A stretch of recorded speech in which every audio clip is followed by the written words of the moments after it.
fell.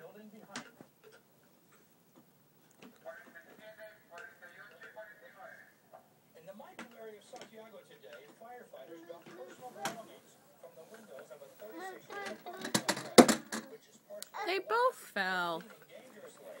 Here, Tabitha, do you want your green car? Here's your green car. Boom, boom, boom.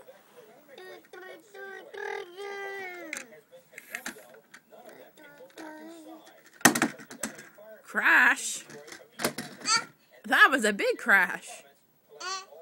Is that uh-oh? Clap your hands.